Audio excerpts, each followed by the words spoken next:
Once upon a time, there was a group of dads who started playing D&D. This is their story.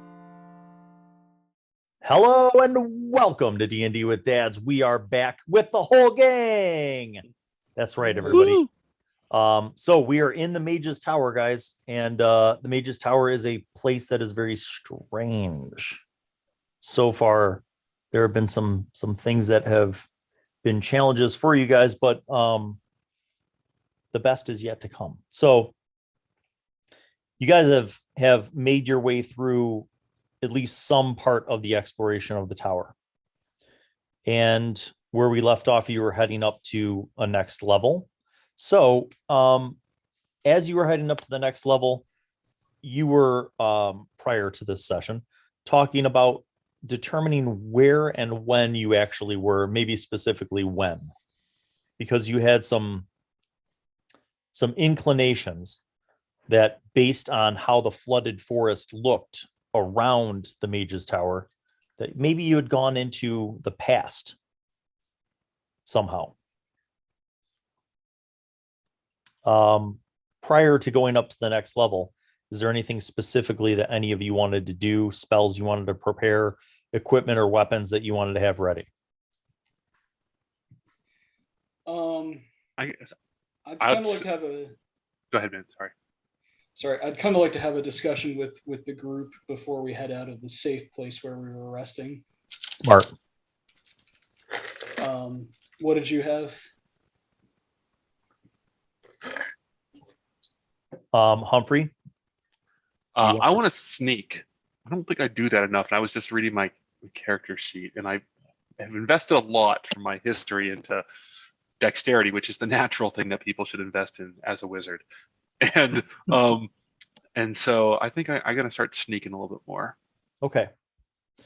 Prior to any sneakery, as you guys are all completing your rest of safety, what do you want to discuss? Guys, gather around. I've been thinking. We've been thinking about, have we traveled in time or not? And I think we can answer that, but there's also a concern with that, right? Because we've potentially gone back in time, and anything we do here can have impacts for the future. So let's say we get to the top and we have in fact traveled in time, and we confront the mage who never dies, and we are successful. I see most of the probabilities that I don't exist in that scenario, right? Akiri never gets called to the giant that never sleeps. So our father, indicating Riff, our father never goes and meets my mother, and so I'm never born. But even more so, if there's no mage in the tower, do we ever come back here from that potential future? So what are you saying? You want to just leave now? No, what I'm saying is we take care of the mage, and maybe one of us stays behind and plays the part for 70 years or whatever. That is a tall order, and I can't say that. I look around for like I don't see any other wizards, I guess. But well, it doesn't necessarily have to be a wizard, and I know you are seeking retirement, Humphrey. I am, and I know Riff isn't one to be tied down to one place, and I know that Tuco goes with Humphrey, and I know that Estroff, well, I don't see Estroff wanting to stay around in the tower. Oh no, I had enough sitting. So I guess that leaves me. I think you might be overthinking a little too much. I'm but a humble swordsman and don't get into this thinking stuff too much, but we are already in the past, and the doorway back to our present or back to the king that sleeps is closed. We can't go that way. So even if we don't leave the tower, we are still stuck in the past, and anything we do could have ripple effects in the future. The only other thing we could do to prevent that would be to kill ourselves, and that would prevent that, but that doesn't help us at all. I think we need to stick to our purpose and our honor and move forward and go continue with what the king has commanded us to do. Yeah, I get the sense, brother, that, and we've already met some of these powers that be that seem to have power beyond our comprehension. I think, and it's been put by at least 2 beings we've met, that we're on a sort of important quest. And if we finish it, I don't think they would leave us hanging where we would have to do something that drastic. But maybe I'm not best read of people either. I'm a little bit trusting. The quest we're on is a quest that benefits them. It doesn't benefit us. And we are talking about people who just sleep. Great point as always, Estroff. Maybe this is a dream and just a big test from the king, and nothing we do has any effect at all other than to prove our worth. Well, as long as that test comes with a handsome reward at the end, that's all that I care about. Money is but a means for food. It's a means for my peace. So let's move on with this. Hey, just for the sake of argument, I am going to attempt to find out whether we are in the past or present. Okay. I'd like to use the diadem too while he's doing what he's doing. Why don't you do that first? Because that's more than what I'm doing. I also happen to have the ability to, I can ask a question to my crystal ball. Ooh, which all Erik of a sudden everybody knows. wants to use their magic special things. It's right. All right. Erik throws the clay at the woods. Riff meanwhile is casting comprehend languages. It's a ritual again, since there's probably gonna be 10 minutes before anyone moves out of this room. Very well. So Riff, you begin that ritual.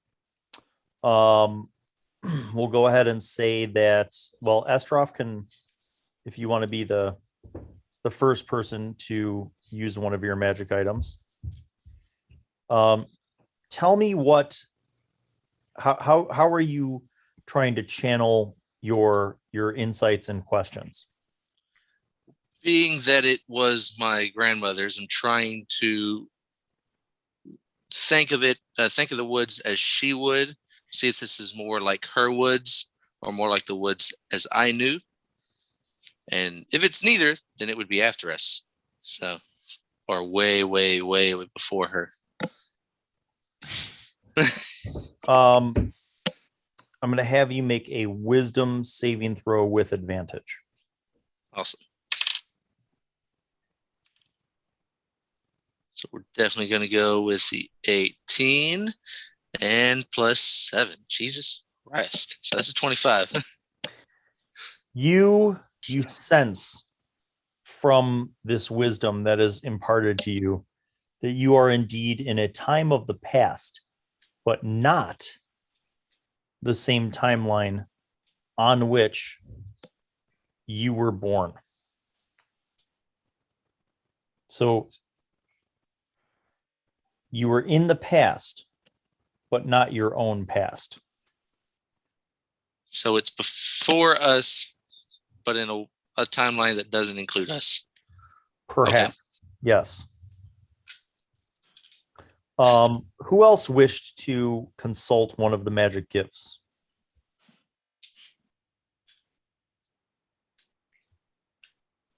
And I was mentioning that Durant would probably know that Humphrey has this crystal ball. So if he was so inclined, he could make the request that Humphrey use it. Okay. Is Estroff sharing what You're gonna have to share with the class. Yeah, basically. Yeah, I can share with the class. According to my grandmother, how should I put this? It is a time without us and before us. It's another time. These things, they are a nuisance. Hey, if that's true, Durant, that definitely should put you a little bit more at ease on what your concern was, I think. If it's true that it's not our time. That's my thinking. Definitely puts me more at ease to know that it's not a timeline that includes us. I think that has to do with the magic of the king who sleeps. Can I do an Arcana check on that to see if I would know? Yes. Or are you using theorize anything that? to assist you in that endeavor? Sure. I'll use the scarf to add wisdom, I guess. Okay, make a wisdom saving throw first. Regular wisdom saving throw. Okay. That's 17 plus 6, so 23. Okay. Then make an sorry. Arcana check. Nope, I stand corrected. That is, I forgot to adjust my saving throws when we leveled, so it's actually one higher. Okay, it's sufficient. Now make an Arcana check with advantage. Okay. Well, hopefully it'll be the other one because that was a 3. That's in total a 19. So you are familiar with the fact that there are at way higher levels of magic than you are familiar with. There are alternative planes of existence, and on some of these planes you have mirror dimensions, which in effect are exactly like what you're in or whatever you're native to, but they are a split from your timeline. So some of these places exist in a different timeline. Some of them exist in an entirely different plane. So to the question of whether it's possible that inside of the Mage's Tower or however you got here through the dream, could that be different somehow? The short answer is yes. Could it be on another plane of existence? Yes. Could it be in a completely different timeline that is a mirror of the plane that you were familiar with and that you are in and that you have existed in? Yes. I think maybe the king spun off the timeline that we exist in so that we could come back here for this purpose. You feel like that could certainly be an option. But if that's true, by Yeah. killing the mage that can't die, he's still alive in our own plane. How does it benefit the king? King lives in this plane. It's probably not worth the effort to try to analyze the time paradox. We probably should just trust that we were sent to the correct time and place to affect our mission. Essentially, I think that should we be successful, the place we came from no longer exists. This is the place. In this alternate reality, could the king actually be a good guy? Or not the king, the mage actually be a good guy? And we're the bad guys. Oh my God, we're all going to have an existential crisis here. He could be a dead guy. Right. I mean, we were sent here for a mission in one way or another. And in the plane we came from, the mage wasn't a good guy. Could he be a good guy here? Maybe. Do I care? No. It's like the baby Hitler question. Right. Guys, can I share something that it's private, but I feel it's maybe appropriate to give us some courage to get going? Is that back when we were with the King Who Never Sleeps? Sorry, not the King Who Never Sleeps. King who always Sleeping King. sleeps. That's right. He's always sleeping. These guys' names are so Mage confusing. who always dies. But Akiri spoke to me privately and whispered to me and just said simply, live so that we all may live. It sounds like several people are being held captive in some way. I'm assuming she meant for the rest of this mission quest or thing. That or everyone in our timeline is dead because of the mage who never dies. Well, Esther, I think I need some liquid courage. I think I'll take a swig of your bottle now. Who will you? I could hear that. So before I pass it, though, I got to take my belly full and then. All right. I'll take a swig. So if we are set on this mission, then we need to go back to what we are doing right now. We've come up through 4 levels of this tower, and each one of these levels has had some kind of brain tease thing, and then we come out with a key. And these stairs just keep going up and up and up. How many levels and how many mysteries are we going to have to go through? Should we break the cycle and go to the top and see what's waiting for us? What do we need for the keys?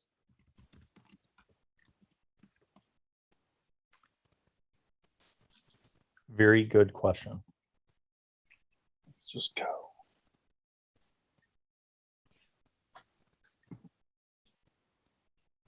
What if we combined things? Like, what if I had the diadem, touched Humphrey's shoulder, and then Durant had on the scarf, touched Humphrey's shoulder, and then he asked a question to the crystal ball. That causes Dave's head to explode. We win D&D. Right? The mage dies instantly. The hammer prevails. His one weakness, experimentation. Right? Do we know anything about the hammer? So what if I am remembering correctly? What I had asked was, can you give me something that we can use to defeat the mage? And the hammer appeared, and then I asked a follow-up question later on to my crystal ball, asking if I was meant to destroy some object with it, and I believe it was a yes. You got to hit the tower with the hammer. The object is his skull. You need to use the hammer on his skull. You should just start hitting things with the hammer. Right.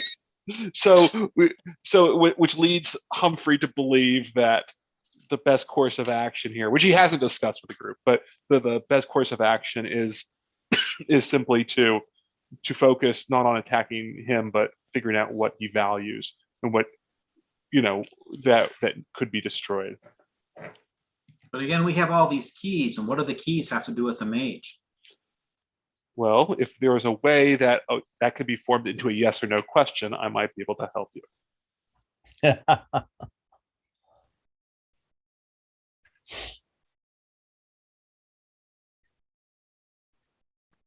Indeed. I feel very stupid right now. Don't feel stupid. It's don't tell me what to do. All of the answers are within your grasp. So do we have time to sit here for 11 more minutes? Yes. Because I'm thinking that I will ritual cast augury. Okay. To ask some questions. You may do so. And I'm just going to look around the room to see if there's anything I can throw, that can indicate weal or woe. There are some chips of wood of different sizes. Okay, I'll use those, I guess. And do they have different faces? I mean, is there a face with a yeah, shininess from the surface and maybe a a dull side from inside the wood? As in, Yes. like maybe a piece of furniture was smashed. That could work. Okay, so that's what I'll use to actually do the asking. Okay.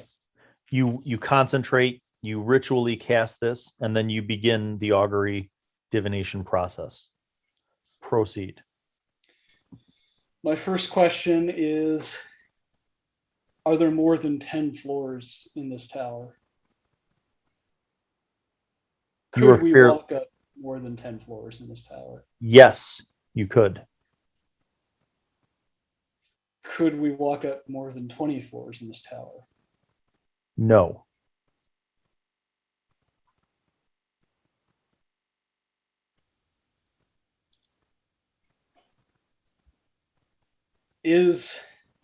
Well, it's got to be something that we're going to undertake within the next 30 minutes. Is the mage home? Yeah, let's get to the top and there's just nobody there. He's out of the market or on a business trip or something. Could we make it to the mage within the next 30 minutes?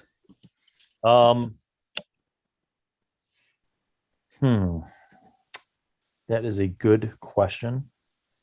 I must now determine.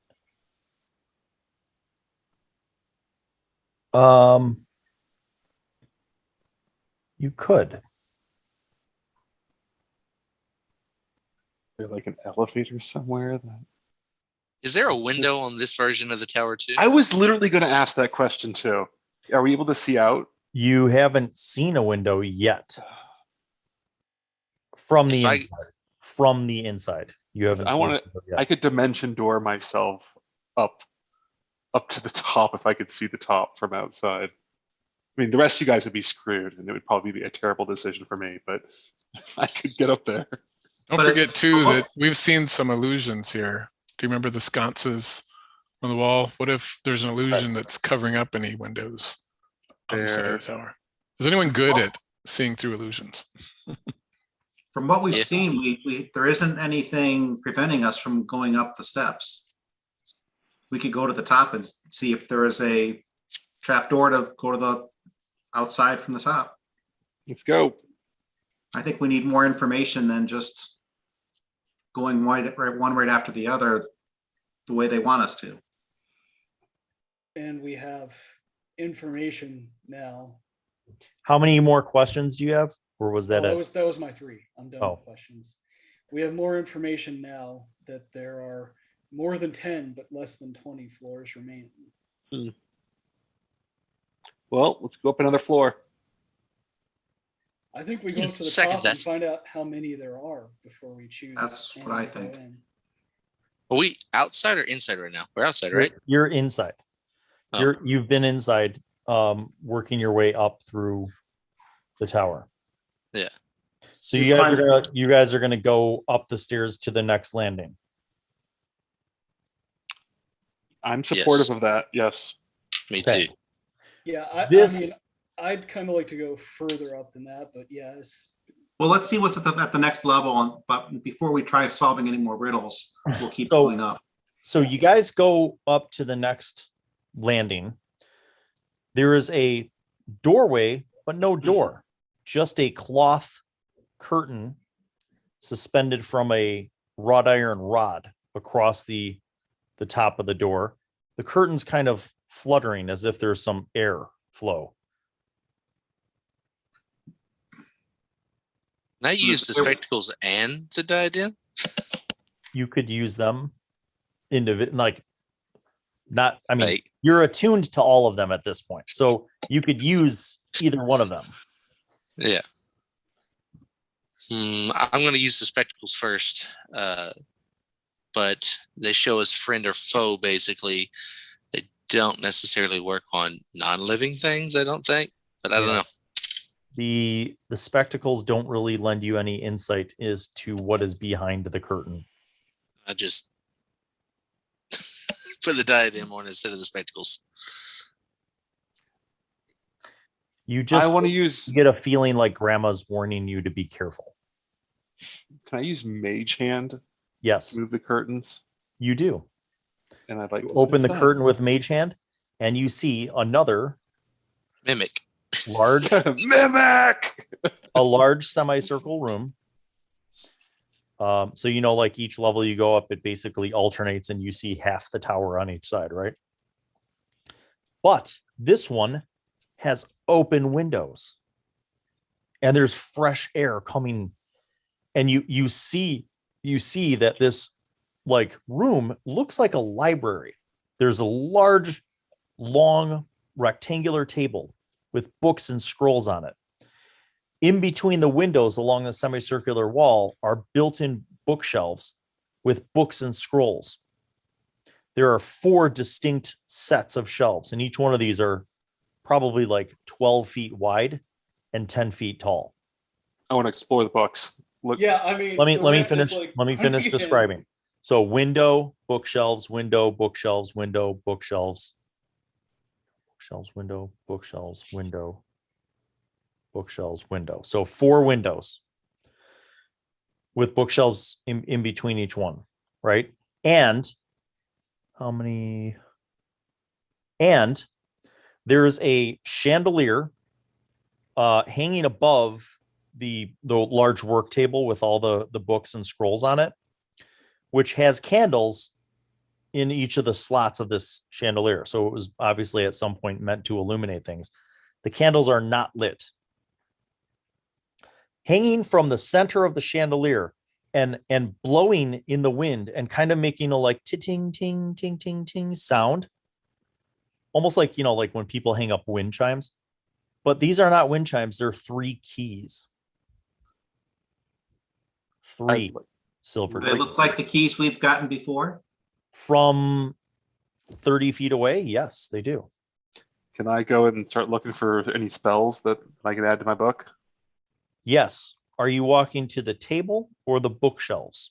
I'm Before we do walking that, to the bookshelves, but I want to hear what Dave has to say. just want to make sure, is the stairs still available to us to go up, or is that blocked for some reason? It totally looks like it's available to you to go up. Do we want to do some more reconnaissance and gather more information before we try and? No, there are books. There are books. I want to do 2 things while he's looking at the stairs and they're looking at the books. Yes. First, I want to cast Druidcraft on the chandelier candles. Okay, then- they actually do light up. Nice. Now I want to make sure that all 4 windows show a fairly similar landscape. I was thinking that too. That's Okay. kind of smart. Yeah. So this is the point at which I need to specifically know where each person is. I know that Nathan, like Humphrey is walking over to one of the sets of bookshelves, right? Yep. Are you going with him to the adjacent window towards that set of bookshelves? Estroff. I was going to head to the table, hop up so my short ass can actually see, and Okay. then kind of from the center of the room, like verify that So these aren't. you're doing that. Tuco, are you walking with Humphrey towards the bookshelves? No, I'm standing by the stairs, looking at the stairs. Okay. Durant, you mentioned books. I'm walking to the bookshelf on the Books. opposite side of the room. You're walking to the bookshelves to the right. Humphrey's walking to the bookshelves to the left. Tuco is on the landing looking at the stairs up and down.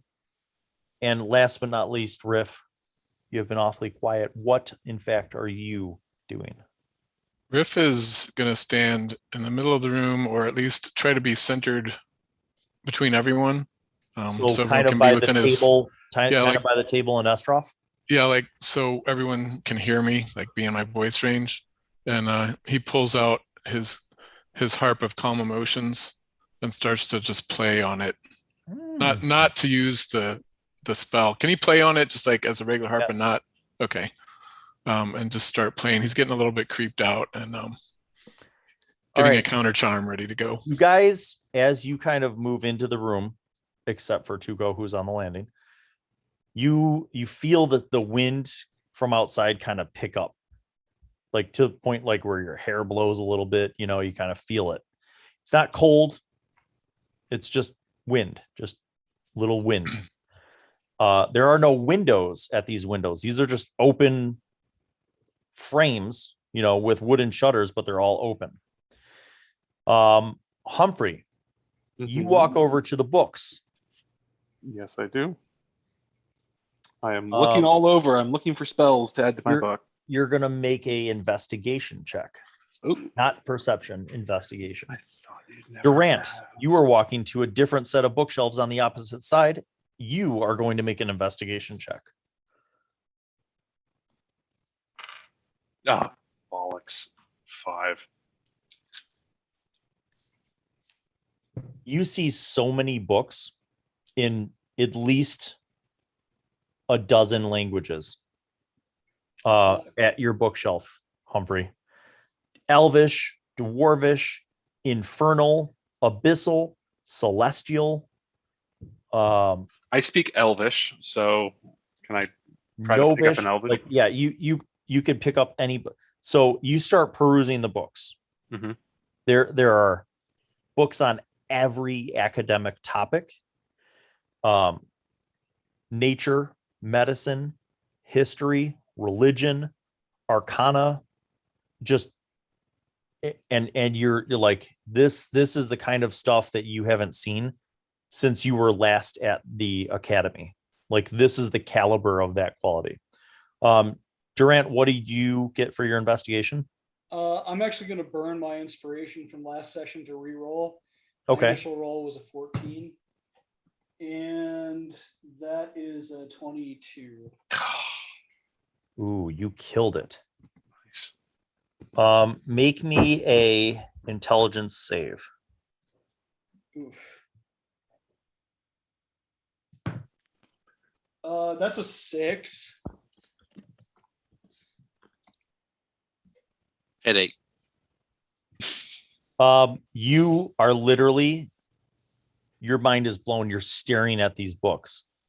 Every book that you see in front of you is written in Elvish, and each one of them are the spell books of one of the grandmasters of the Ivory Tower of Waterdeep. You can't stop staring. You're like you don't even know where to start, because each one of these spell books is better than anything you've ever seen. It's like as if Denier himself granted you access to the vaults of great archwizards. You guys, like, Durant's just staring at the books. Can I swap a Durant, please? It just one moment. So now, Estroff, you said you're looking out the windows to see if it looks like a vista, which is consistent with what you guys saw when you were outside. Just go ahead and make a basic perception check. Since you're not be 15. Yeah, you're not specifically searching, but you look out each of the windows and you're like, yep, that basically looks like the flooded forest, except the not so flooded part of the flooded forest that we walked through to get to this tower. Looks like maybe dusk outside. So there's still a little daylight, but you could see the forest in each of the directions. Looks pretty normal. As you were up on the table looking, though, your head is just underneath the dangling keys, the 3 silver keys that you have seen before. And Riff, you're kind of over there and you see this as well. And right above his head. Have we seen anything that looks like a note or anything? Runes carved on the wall. Can I investigate? Look for like a riddle that we've been used to seeing, other than just 3 keys up in the air. I will let you, since you're asking specifically, go ahead and make a perception check.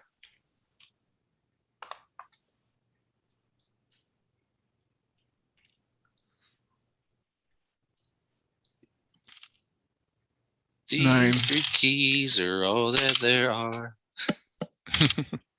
Yeah, 9. You say 9?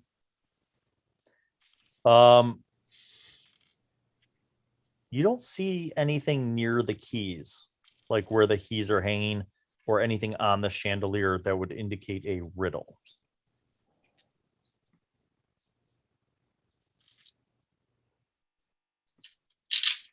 Do I see anything from standing over at the stairs? Make a perception check. You might have a different perspective on this. Perception plus 4, 21.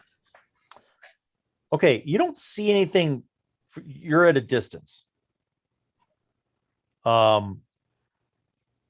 You at your distance don't see any detailed things, but you do notice something kind of interesting with that enormous perception check. The wind that I had referred to, you notice that it as it kind of blows through the room and you feel it. You see the curtain in the doorway kind of blowing a little bit. You see the candles in the chandelier that Estroff had lit through Druidcraft. They're kind of flickering, natural basic responses to the wind. You do not see any of the papers or scrolls on the table reacting to the wind, except for one paper. You see one paper kind of fluttering, and like the wind would blow and it'll flutter. And it's literally right by Estroff's foot. Estroff, what's the paper by your foot? I'll bend down and pick it up. Okay, you see, before you even pick it up, you see that this one piece of parchment doesn't really look like the other, magical tomes or scrolls that are laid out all over the table, because it's the only one that's kind of flapping in the wind. And it has a riddle written on it. It says, "You can't see me, but sometimes you hear me, and in a hurricane, some people fear me."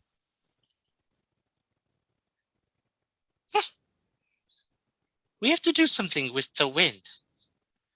As you say that, you see the 3 keys right above you get blown significantly, like as a gust of wind happens.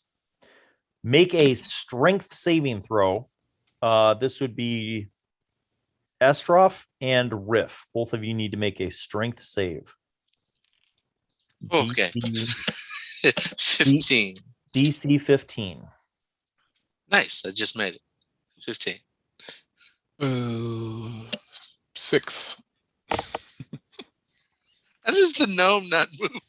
The gnome basically, I don't know how you don't move. Maybe you grab onto the chandelier and you're like, but this gust of wind happens. Riff, you're pushed back 5 feet.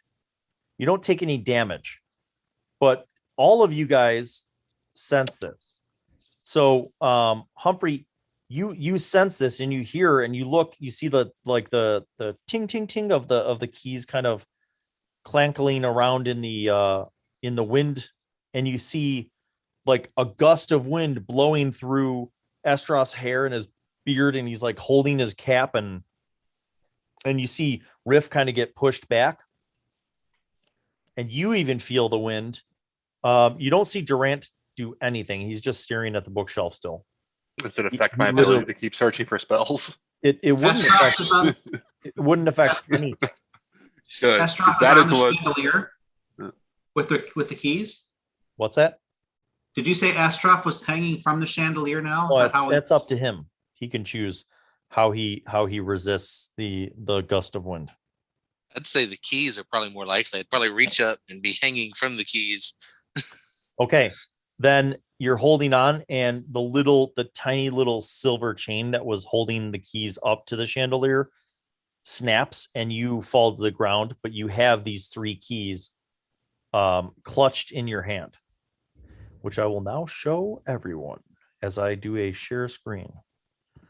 You see those, which no number on them. I will also put them into the chat for your D&D-ish pleasure.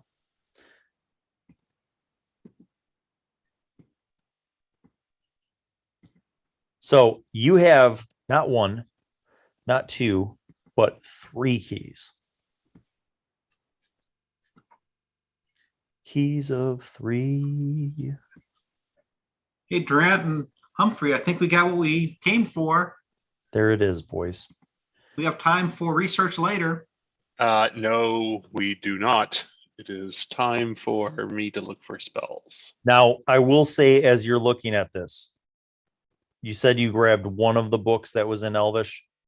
Yeah, I use my best judgment to take a look at the covers and skim know. through it. Yeah. You check another book. All of these are legit, like academic, just encyclopedia of academic knowledge in the shelves that you're standing in front of. Okay, then I'll move to a different shelf. I want to exhaust the possibilities if there's anything new for me to learn from spell wise. Riff, roll. What are you doing? I'm taking more of an interest in walking over towards Durant, trying to get his attention away from the books. Make an insight check.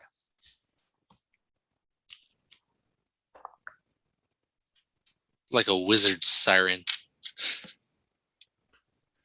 Insights 18.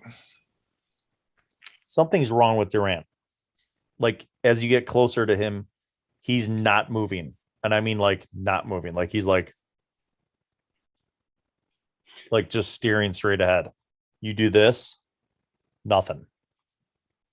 A little bit of a bloody nose. Riff puts his hand on his shoulder. He's like, brother, snap out of it. What are you doing? Durant, you are suddenly not stunned.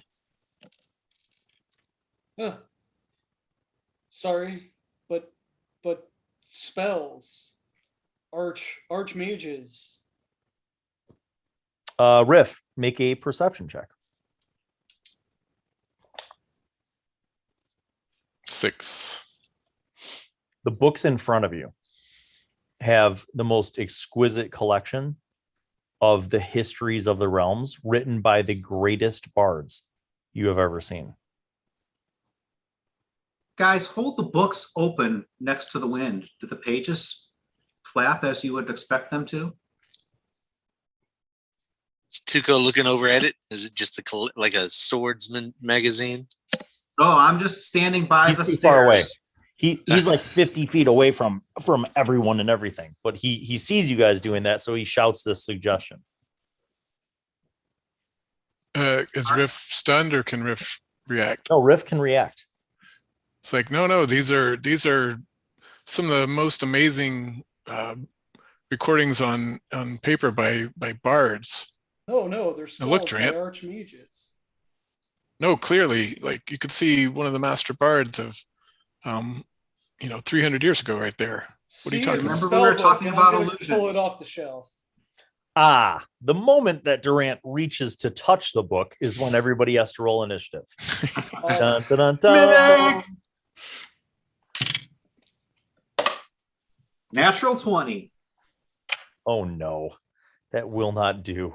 I'm going to use my inspiration finally. I 13. got that one. 24. Oh my gosh, I can't believe this. Tuco, Two what's the total? nat ones. Oh wow. All right, Tuco, 24. Durant, 14. Humphrey, 13.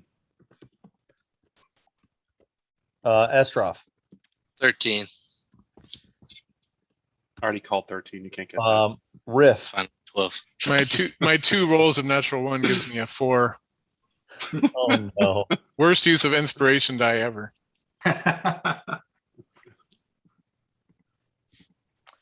All right, and the special magical shape-changing polymorphine wizard dragon has a 7. Nice, so we can try to flee first.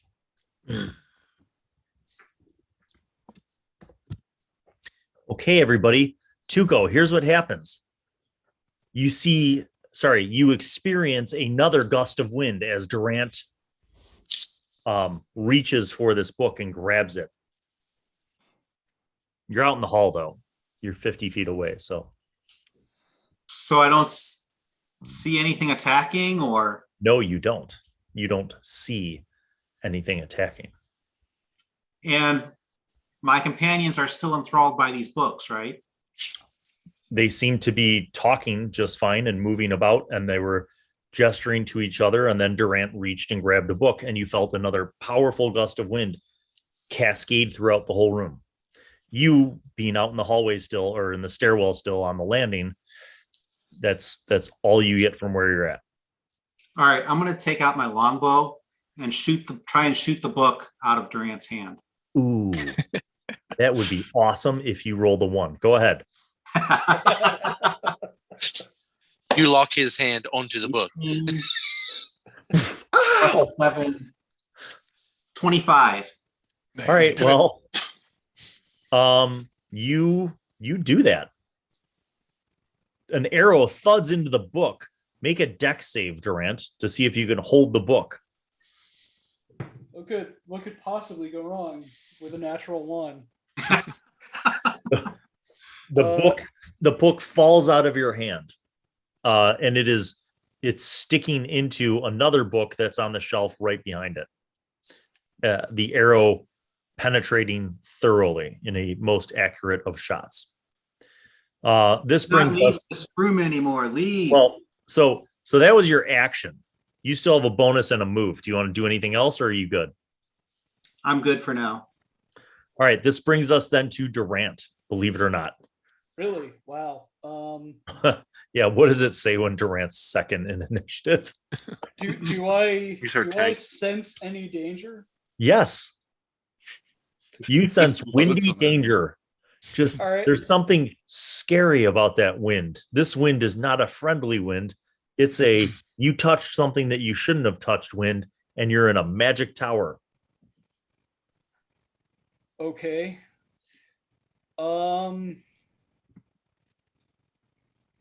Like, it doesn't seem like it has a form though, correct? It's like just wind. Not that you can detect at this very moment. Because my instinct would be, if I'm being enveloped by something, to cast Word of Radiance, but I don't think that I am. So I guess... Yeah, you don't feel like smothered or otherwise surrounded. All right, so in that case, I'm going to cast Resistance. 2 seconds while I remember what that is. Fair.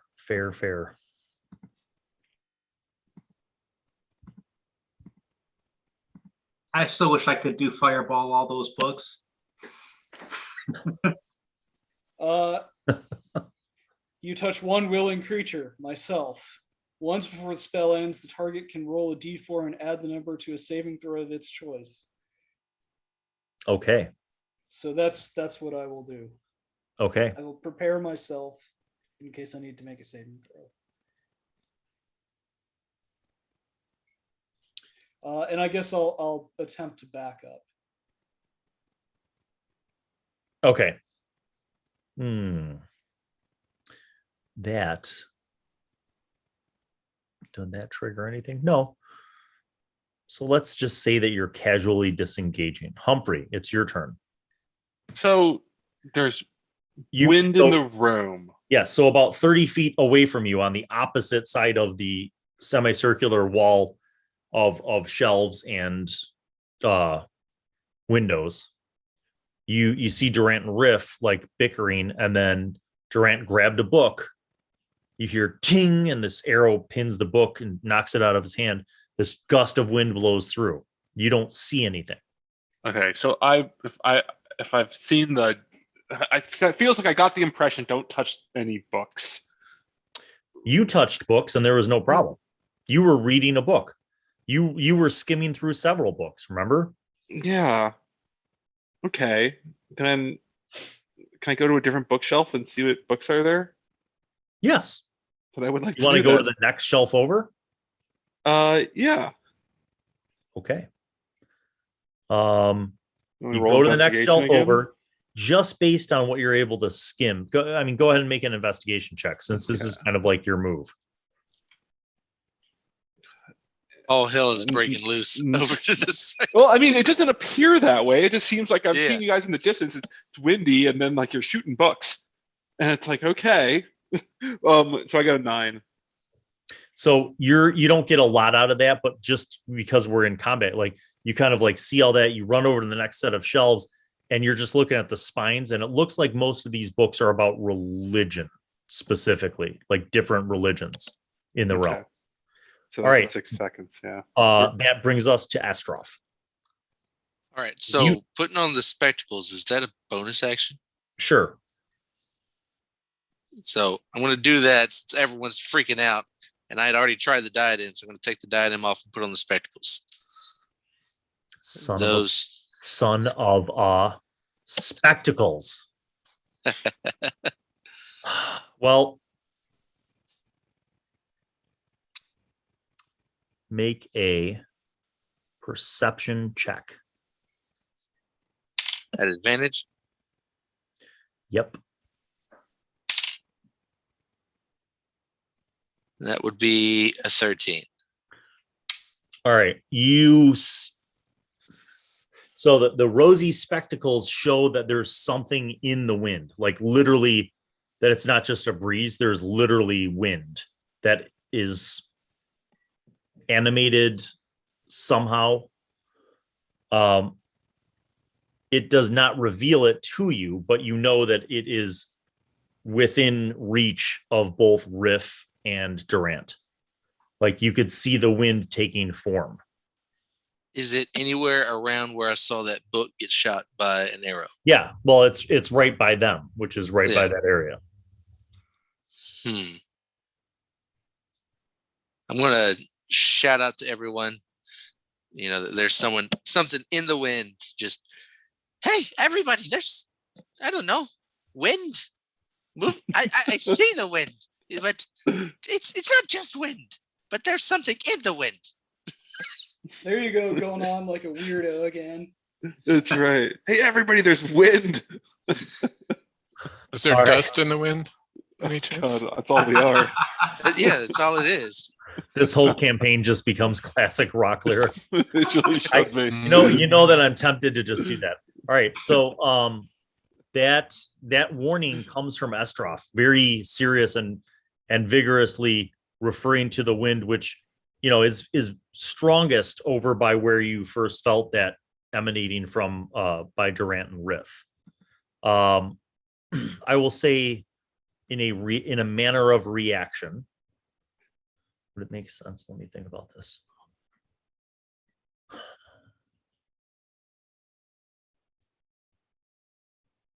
In a manner of reaction, I will say both Durant and Riff, I will give you 1 perception check each. No advantage, no disadvantage, just 1 perception check. 16. 26. Okay, so the 16 is not enough. The 26 is. Here's what happens. Ping, the arrow knocks the book out of your hand.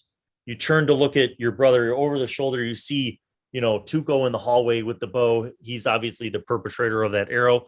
Confusion on your face, but in that same direction as Estroff, and Estroff yells through the wind like his warning. And you look back, and over your brother's shoulder, you see the wind. Well, you see the wind take shape now and attack. So it will not get advantage on you, Durant, but it still gets advantage on Riff. Does that make sense? Because you see what was invisible in the form of this wind creation.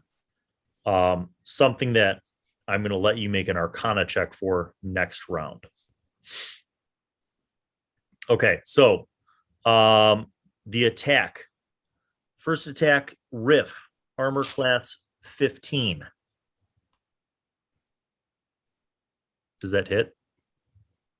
Oh, I thought you were just saying my armor class. Like, no, I'm asking if it hits. Yeah, that's my armor class 15. So good hit. The damage is 13 slam damage.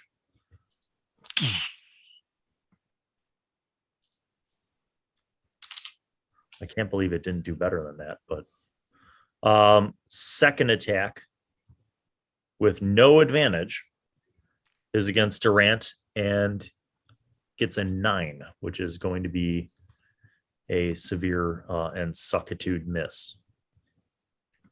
So that brings us to the top of the order.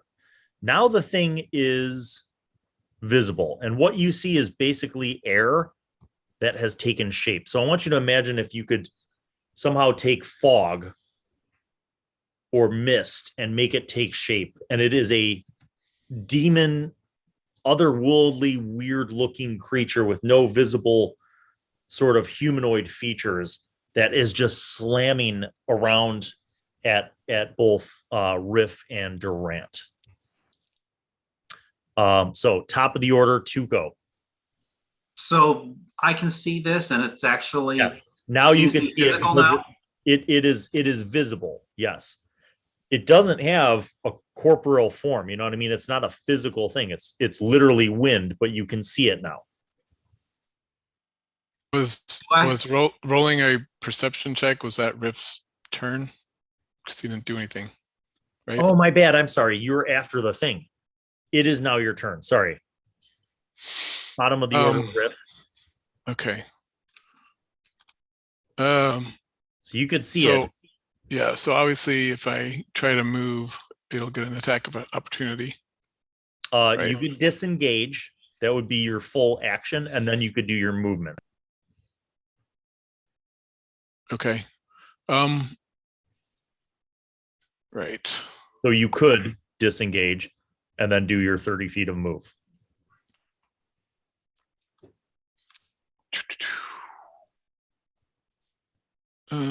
Could I do the Mantle of Inspiration in the place of Bardic Inspiration? That's the temporary hit points plus being able to move without bringing an attack of opportunity.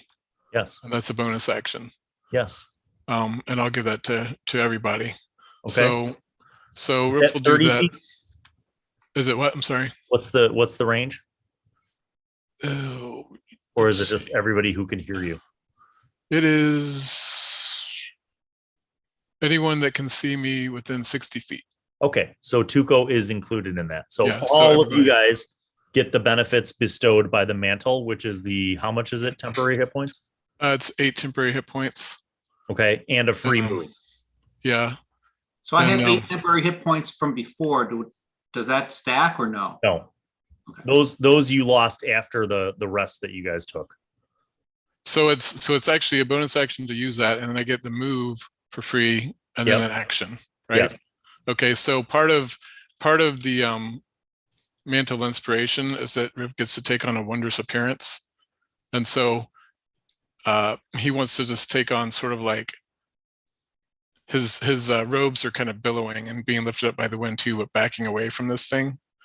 Okay. And like Marilyn Monroe.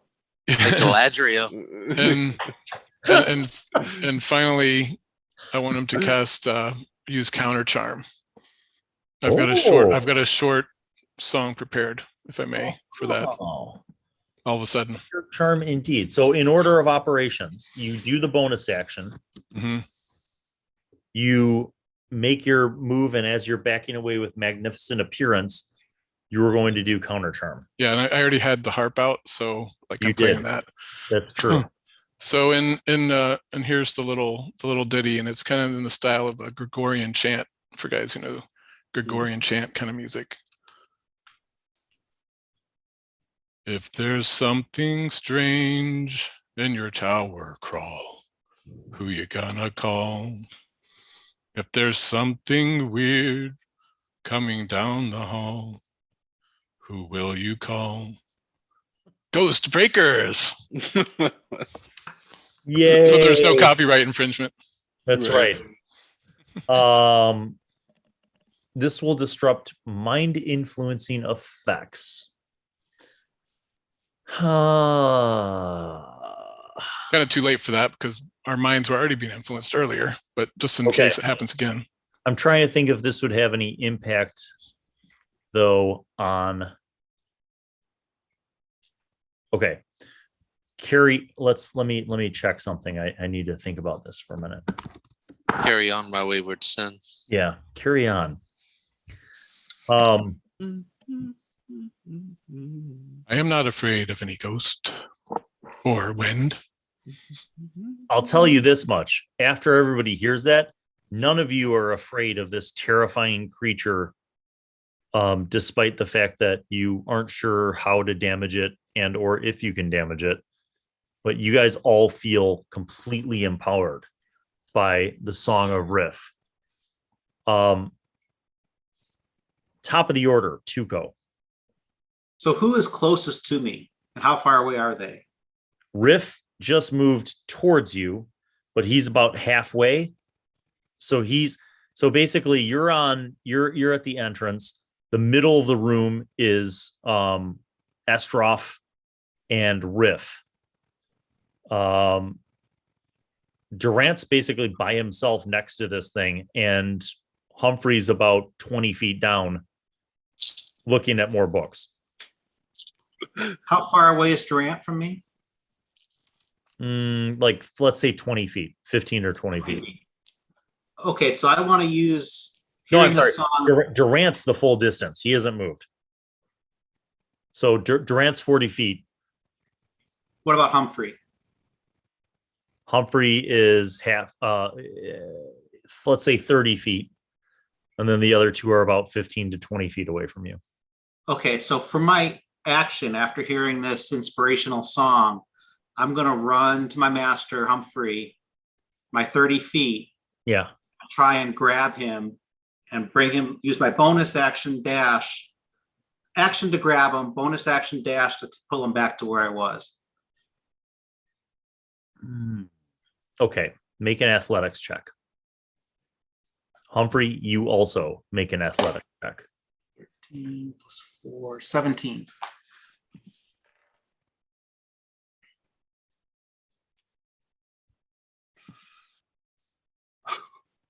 Um, 14 with my -1 athletics. You're about to look at this shelf full of religious tomes, like probably the entire history of all pantheons and all religions and all deities ever known in the realms. And then you're like, huh, and you get pulled back, and Tuco's like got you in like a body lock, and he's trying to pull you back, and he's like, we've got to get back. And he starts to pull you back. You don't get that far away, but you succeed in that regard. Okay. Okay. Which brings us then to Durant. The thing is right in front of you, Durant, and no one else is right in front of you. You get a free movement from the Mantle of Inspiration if you wanted to use it. The first thing I'll do is I'll take that Arcana check to see if I can figure out what it is. Yes, please do. That is a 27. Okay. You feel like this is a medium air elemental, but specifically one whose task is the sort of sentinel guard duty and protection of something in this space.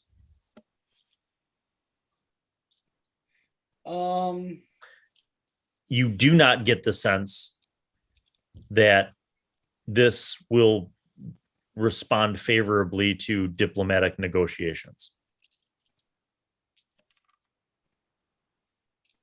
You also, I would say that with that high of an Arcana check, you're fairly certain that it's not going to take any damage from like conventional weapons. Okay. I'm going to try and distance myself back toward the hall. I guess I have to move around it to do that. Would that be true? No, you can move back using the Mantle of Inspiration movement.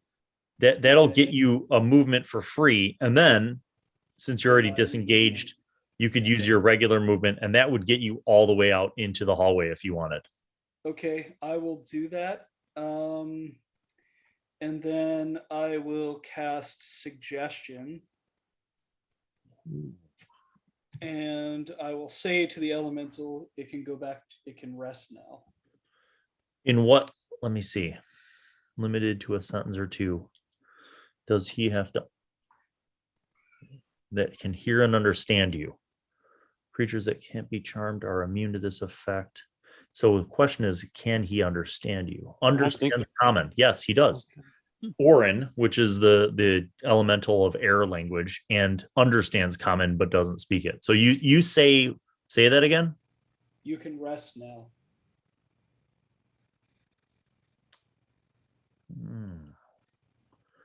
He has to make a I believe it's a wisdom saving throw. Wisdom saving throw. And what is your it's now a 15. Oh my god. These are not the droids you were looking for. Yeah, you kind of just did that. I rolled a 14, which I mean total with his bonus. So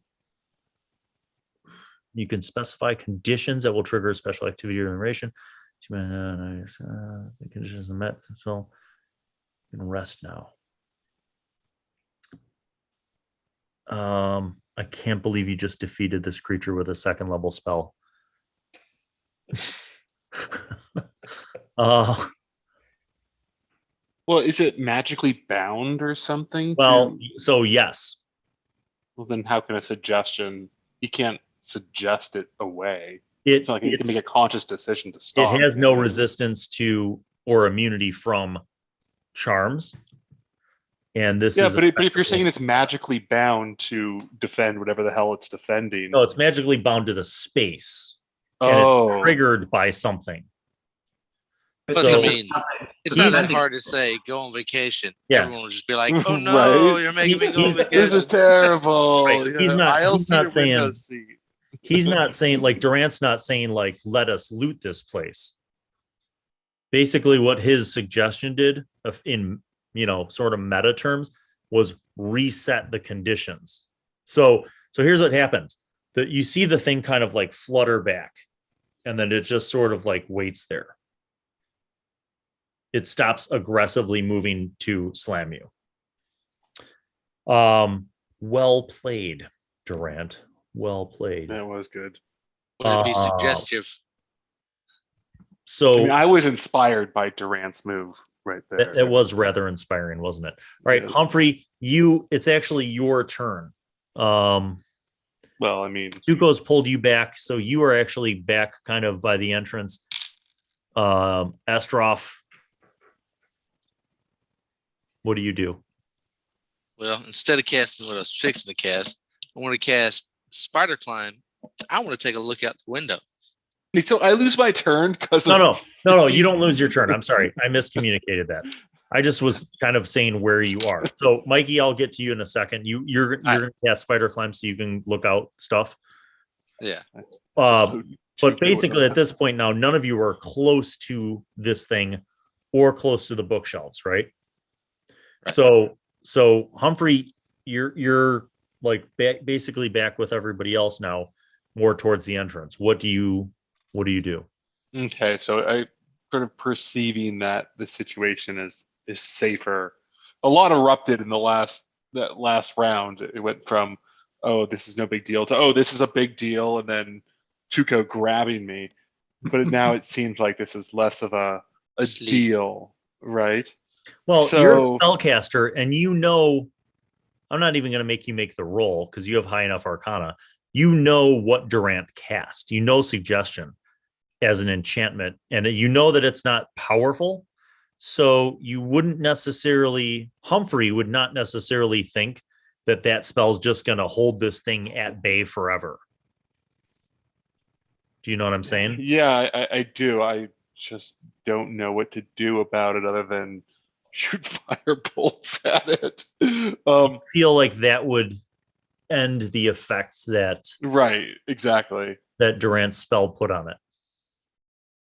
I'll skip my turn, I guess. Well, you can hold your action. Okay. Astroff, you wanted to cast Spider Climb and climb up the walls and go to the window? I want to go out the window, but while I'm headed that way, I want to look at the spirit entity and be like, I am not touching your books. Just taking a look outside. Okay. It doesn't react. You see it's almost kind of like It's like in standby mode. Power save. Yes. Nice. Then I walk up to the window while humming a lullaby and walk outside. Okay. You go up to the window and you're like, bing. There's nothing there. It's invisible. You could see through, but there's some force that's preventing you from going out the window. Huh. I'm going to spider climb up to the force and kind of like stomp on it. Oh, yeah. You could stomp on it. It's not going to do anything to you, but you cannot seem to penetrate past that. You cannot get out the window. Yeah, throw a minor tantrum and then walk down and go drink some wine. I'll let you make a Arcana check if you want. Potion of minor tantrum. Let's see. Ooh, yeah, that was a 9. Yeah, you don't know what's going on. It's just it's something like there. Like a fly stuck in the house. Yeah, you're like, bong, bong. It doesn't hurt unless you like hit it hard enough, but you know, it's just something that you can't see, but that is blocking you from going out. Like oobleck or something, non-Newtonian fluid. Well, those of you with Arcana who are watching this, actually, since you held your action, I'll say that you watched Spider Estroff go over there and you saw him kind of swing down. Go ahead and make an Arcana check, Humphrey. Spider Estroff. Spider Estroff. Okay. Climbs the walls and gets real pissed off. Right? 16. You are fairly certain that this is a 17, spell and a powerful spell. You are fairly certain that it is a spell probably just above your casting level right now, but you've heard of spells like this. You've heard of spells that can create like forces to block people or things from moving through things. I have it. I'd like to can I cast a spell? Sure. So I've got yes. The walls are stone, right? The tower walls, yes. Yes. So I'd like to go up to the wall, not next to the window, but an exterior wall, and cast stone shape to open a pathway in the wall. Okay. I'll say you're working on that. Okay. The thing is still not triggered, which brings us to Riff at the bottom of the order. So Riff, I want to make my own window. What would you like to do? So my if I understand counter charm, my performance lasts until the end of my next turn. Yes. After I started it. So is that past me here? Because this is my next turn. At this point, yeah. Okay. Is the I guess the only thing is the thing talking, making any sort of sounds other than wind sounds? It is not. It seems to be passively just kind of hovering in its spot, not pursuing anyone actively. I'm gonna just try speaking in common and saying, "Do you need a password or something for us to take the keys or take secret handshake?" And since I can comprehend languages, if it actually does blood communicate, you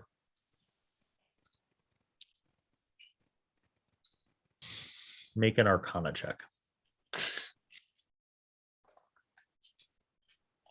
What do you require of us? not bad. 19. You don't think that this elemental can speak.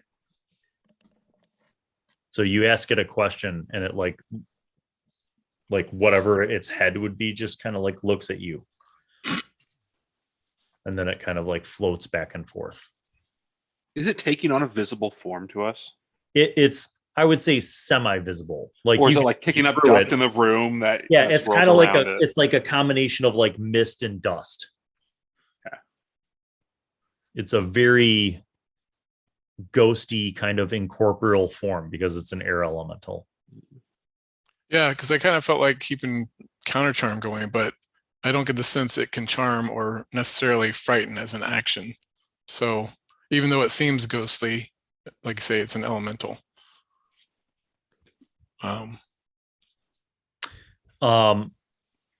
You comprehend languages, but you don't speak all of them. So you feel like this thing understands languages because you're familiar enough with the spell that Durant used. Yeah. Because it's a low level spell. So you know that this thing must have been able to understand languages, but you don't get the sense that it could speak or respond to your question. Right. In that fashion. Right. I guess just as the last thing to say wind directly at it, as some of the other riddles have been solved in a similar fashion. It still doesn't move. Okay. Humphrey, an interesting thing about stone shape. Is that I can do it without restriction? It takes blood sacrifice. You the material sacrifice Estroff. the material component for your spell is actually soft clay, but that's neither here nor there. Durant. No, you I'm going to say that you have in your components jar, you pull out a little bit of clay and you kind of start working it, but there's a problem even before you waste the spell slot, which is that you're studying this stone and it's not stone. Oh, well then. You can make an investigation check. Yeah, let's do it. 20, not natural. Okay. The stone walls. So, in the first Matrix movie, after like Neo gets shot and he dies, but then he comes back and like revives himself. Yeah, and starts seeing the code on the wall. He sees code. Yeah. You kind of have a moment.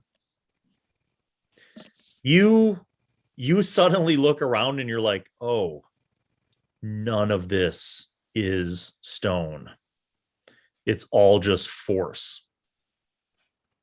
You're in a tower made Do I feel that way about like the tables and the walls? No. Or those walls, but so the floors, the walls, the ceilings, the structure is just force that is dressed up vis-a-vis powerful illusion magic to look like stone and wood floors, but it is literally just force. Where the hell are we? Okay. So when you're looking, you kind of see now, and it makes more sense why Spider Estroff was just like ping, because there are no windows. It's just invisible. There's no outside. Yeah, it's just an invisible part of the force, but he can't get outside because it's force. There is no spoon. Right. There is no spoon. Oh, well, shite. Okay. Bummer. Now, I need you to make a sanity check. No, I'm just kidding. That's cool. Yeah, right. Mixing game. What is life? You have an existential crisis and curl up in the fetal position. All right. So currently, the elemental seems to be powered down, not triggered by anyone's actions. What do you guys seek to do? And by the way, Estroff literally is holding all three of those keys, and it's not pursuing you. And I Let's say get the hell out of here. it's a riff that it didn't get pissed off by taking the keys. It got pissed off from the books, taking a book. So let's leave all the books here and just continue on. Yeah, we already told you books will get you nowhere. I guess Humphrey would reluctantly accept. Books will get you dead. Yeah. Don't make me shoot any more books. Well, it was just Has Humphrey shared the fact that the whole space is force, essentially? he has not. Okay. Nor will he, And- because it will torture and eat away at your psyche. Yeah, It's his burden to bear alone. At the moment, it doesn't strike him as super relevant unless Estroff wanted to keep trying to fling himself out a window. So Yeah. everyone's going to walk out of the room like normal, like, okay, we're fine. He's going to be walking out like, Right? Like I just saw some shit, like I just went through something. All right. So you I want guys to say have the- again, we got all these keys, but we still don't know what the keys are for. I think we need to find whatever the lock is for the keys to understand what we're gathering. And otherwise, we're just going to be gathering for a very long time without knowing what's needed. we just got to make a Well- lock out of Durant's clay and we're done. I like that. Let's keep going up. We got some keys. There doesn't seem to be anything left in this room, if it is a room at all, not that you guys would know. But I humbly suggest we go all the way up, because every landing, we're going to see something else that we're going to want to try and solve. Go to the next one. but there Keep could be going. books. So Exactly. We need to be on the lookout for books. and treasure. And No, wine. just books. But treasure. Okay, so let's keep going up. Anybody want to stay? Nah. No. Okay, let's you keep go going. up. Okay, so you guys go up the stairs, and it's 2 flights of stairs before you get a landing. Okay. Like almost like you skipped a floor somehow. But there were no doors.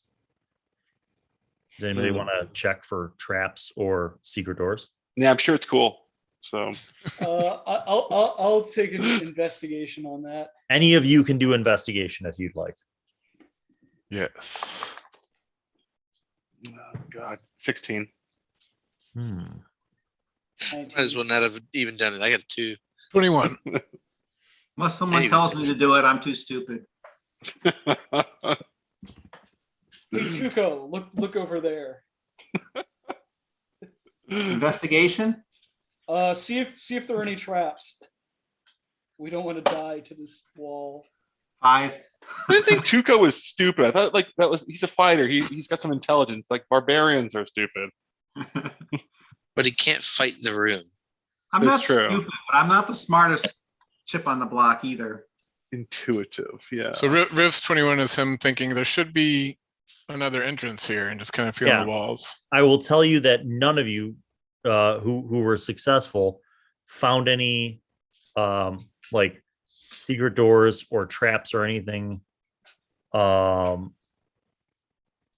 anything like that would lead you to believe that there was that you were missing a floor. It just seems like it Maybe went there were high up. ceilings or something. I don't know. Yes, in fact, that's exactly what you arrive at, that idea. Now, when you get to the landing of this level, you see that the door is normal, human sized. It is made of wood, but it is green. It's painted green. And it has iron straps that secure it. It has a door, a knob and a keyhole. The keyhole seems to be a standard key sort of keyhole. Can we look through the keyhole? You can. Yes, It's please. dark. It's dark. Durant feels the need Go on. to pull out the lump of clay. Okay. I got an idea just real quick. If I look through the keyhole, it's dark. Can I press to digitate like a little spark or flame through the Yes. keyhole to let me see? Yes. For like light up for an instant? You see an big open space. With nothing of note that's discernible in that flash. Correct. Okay. Then sorry, Durant. Go ahead. There's 2 things maybe. Tuco, you have some skills with locks, right? Yes. I'll use channel divinity, knowledge of the ages to become proficient with lockpick tools or thieves tools. And then I will try and assist Tuco in opening the lock. So you're going to try to pick the lock. Either that or the alternative would be that I use this lump of clay to make a key. We also have a lot of keys already. So now the keys that Only we there have, was something logical that we could do with all Yeah. those keys. Yes, you do. Did I miss where we said it was locked in the first place? It is locked. Okay. There is a Missed that. keyhole. The keyhole looks like a standard keyhole that one might use a sort of skeletal silverish key for. And I tell the group what I saw through the keyhole. Do we have such a skeletal silver key? Yeah, you have, I don't know how many you have now. 5, 30. 8 of them now. Riff, Although the 3 that we got were black as opposed to silver, right? No, all of them are silver. They All appear of them black in the pictures because I can't make them silver because I want to try my 3, but while spider climbing down the wall and standing on the door, I'm going to try my 3. Nice. You pick one of the 3 and it goes in and it turns the lock. Click. That wasn't exciting. I and the door swing in. Okay, so Just it is imagine you unlocked. hold it on the door and it's like. "Grrr." You have unlocked it. Now what? The light Durant switch. is going to light a candle. Okay. I'm probably running out of candles at this point, so this might be one of my last ones. And I'm just gonna like roll it into the room. Hopefully not catching carpet on fire. So are you opening the door, first of all? Yeah, the door opened with The door Estra. opened with Estral. Oh, okay. That's why he's like holding the door, and the door is swinging open with them on Okay, it. so you unlock it, the door swings open. Here's what you see. You see a 5-foot square wooden platform, and then it drops off into darkness. Anyone with dark vision could see that it drops down about 30 feet to a pool of mucky water. And this, by the way, is, again, like every other room, it's a semicircle. So it's half of the tower. The difference is that this is 2 floors down and 2 floors up. You feel me? So you come out, you open the door, there's a 5-foot wood platform, and then drop off down to a murky pool. And by the way, it smells like swamp. And then there's another 20 feet above that goes to a ceiling. It is pitch black in this space. And across Screw this. the room, the only thing that you see across the room, right? Which this would be the 30-foot radius. So 30 feet across from you is something hanging on a hook on the wall. It looks Can I mage? It looks like a key. Can I mage hand the key? Ooh. I'm going to race over that way, but probably not make it there in time while I'm spider climbing the wall. So Yeah, I just want to see if I can. before mage everybody hand this does key. everything, let's just meta announce our intentions. So I know what Humphrey would like to do vis-a-vis Mage Hand. I know what Estroff would like to do, meaning spider climb around the wall to that point. Riff, what would you be doing or like to do? readying with a bow, and I'll actually keep the harp ready, and watching intently for movement anywhere down, probably around the mucky area, since I have dark vision. Okay. Make a perception check. Durant and Tuco, think of what you would like to do. Tuco's gonna, since he doesn't have dark vision and he can't see down there, he's gonna turn around and protect the flank just in case someone comes up behind us. And Durant is going to continue with the stated action of rolling the candle. So in theory, it probably You falls roll a off. candle and I don't like this. then it falls off and you hear it go boom, boom, into the water. Rumbling. No, I like to think that like maybe like I'm hanging outside the door, like everybody's behind and nobody's in the room yet, and we're all just like behind, and I'm like mage handing from like right outside the door to see if I can grab this key, ready to shut the door if something's popping out of it. Oh no, we're doing all these actions simultaneously because we did not coordinate any. No, we are terrible at this. We will spend half a session pondering our existence, but not come up with an effective battle plan whatsoever. So, all right, let me think about how this will work. Order of operations, essentially. Yeah, right. Like, how long does it take a candle to roll 10 or 7? That's right. We need to do the math. But then part of me thinks that this is all just a mind fuck from Bill. Like we only needed one key this entire time, and we got it ages ago. And these are all just like copies of the exact same key. There's as many rooms as we have keys. Right. And he's like, I'll just keep doing this all day, guys. Okay. So I'm trying to think of the comedy of this scene. Oh, God. The Spider Estrop takes one of the 3 keys and pops it in and turns it, and then and the door swings open, right? And you guys see the platform. It's a dark room. Durant lights a candle and rolls it in, and then it rolls off the platform and falls in. Kaploop. Riff looks over and is like, what is going on? And sees this swampy, murky water, and you can't really see into it, but you do see swirling in the water. And it's not like a little bit of swirling, where the candle fell in. It's like the whole pool is about to move. Fucking knew it. God damn it. Tuco, I'm not really sure how to describe to you what. So you don't have dark vision, Tuco. Don't have dark, and I'm looking behind us. Okay, Make sure so nothing's you're going looking to behind make us. sure you're not getting snuck up on. Yep. Down and up. Okay, Yep. good.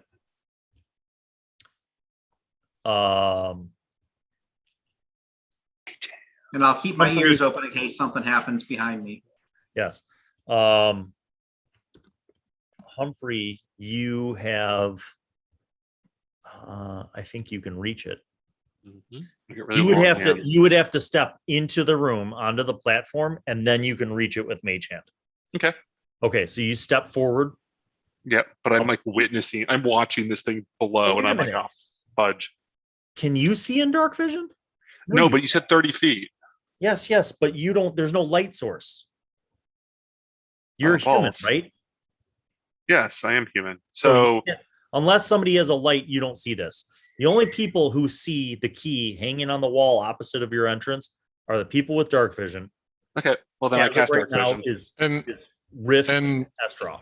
and Riv, having seen these swirls, is like, Humphrey, don't even try it, guys. The muck is moving down there in a big way. I'm Estroff, across the you're, room. Come back. I've got the key across the room. What? Don't touch the key. Don't touch the key. Estroff, you're 15 feet around the room. You've got another movement to go, but you hear, I'll say that you hear Riff say this. Now, Come back. who speaks Draconic? Oh, you understand Draconic, Riff, because you have comprehend languages. Draconic. Anyone have Draconic? Actually, it's actually one of my languages. I studied that early on. You let me do that in one of the downtimes. You hear Oh, some holy bubbling crap. below, and then you hear in Draconic, who comes to the chamber of Zelena? Who comes to claim the key? All right, so I pass that on So into my we're breath. dealing with a trash dragon? Are the walls moving in? Durant, shh, don't Wait, say that. Does Durant actually say that? No. Riv puts his hand over his mouth. Well, Riff, go ahead, man. Estroff, you are on the wall in spider form. You're about 15 feet away from the key now. And you did hear that sound. Do you have Draconic as a language? I do not. So you heard a dragon talking is what you heard from below. You have dark vision. You could see the head of a dragon emerging from this murky pool. And it's green and it is talking at you guys in Draconic. Sorry, could you say its name again? Zelena. So, and it says, "Who's here looking for the key?" Surf says, "Oh, magnificent!" I can't even say it. Magnificent Zelena. We are but humble adventurers who are seeking to right some wrongs in the world, and seems like the keys will help us in our quest. That's why we're here. I would like you to make a. Well, that's not a lie. Persuasion? And you're not Terrible trying to lie. intimidate a dragon. So let's say persuasion. Make a persuasion check. Since you actually have fluency in its language, it might be impressed by your flattery. Let's see. 15. Okay. It says, adventurers have come before to claim key.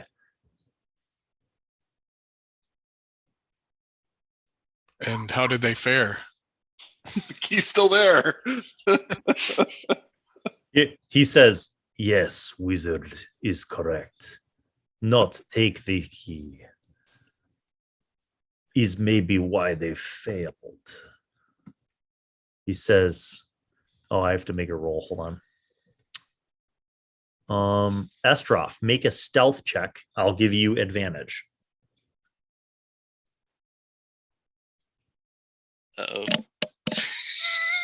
It is the episode where Estroff 13. dies. He says, tell Spider not to touch key.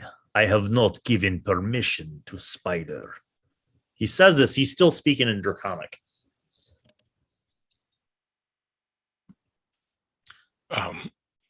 Estra, freeze.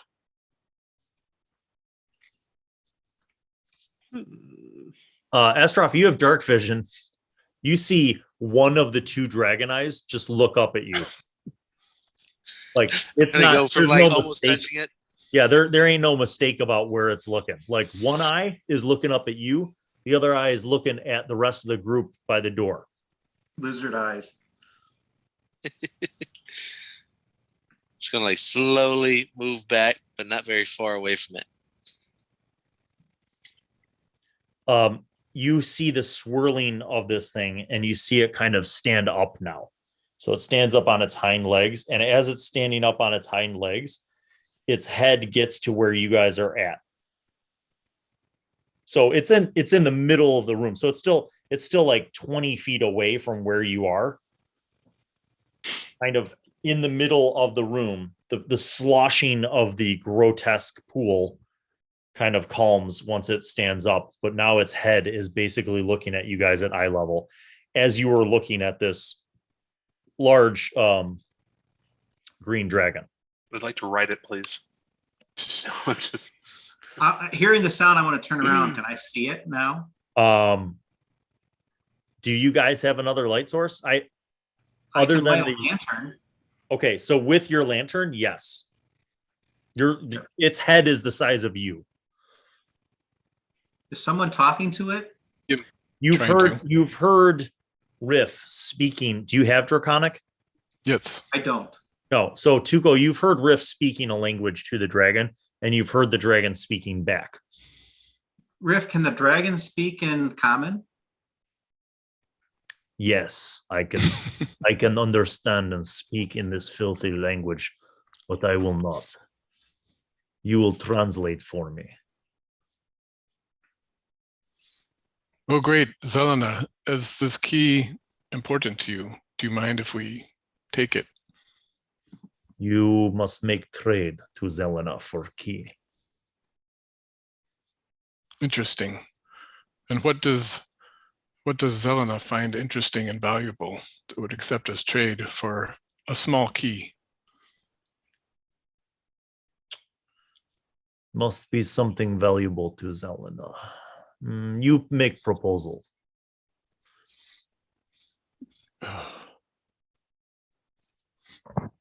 One moment. Can I have a moment with my friends to discuss what we? Okay, so I kind of turn to the guys and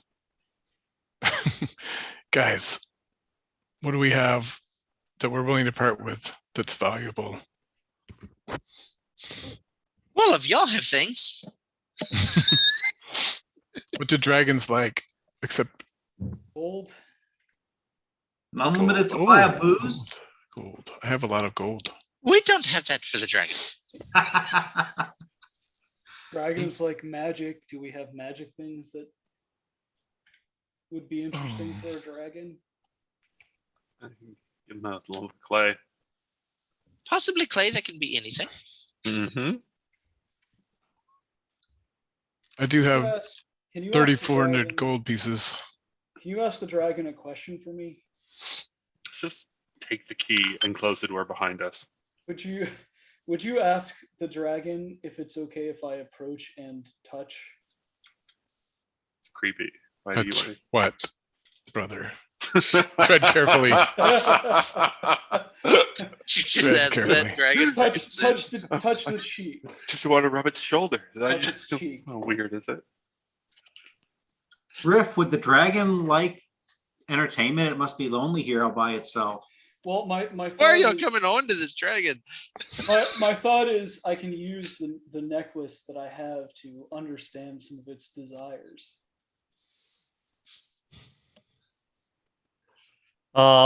Maybe it wants a hammer. Go ahead and make a persuasion check, Durant.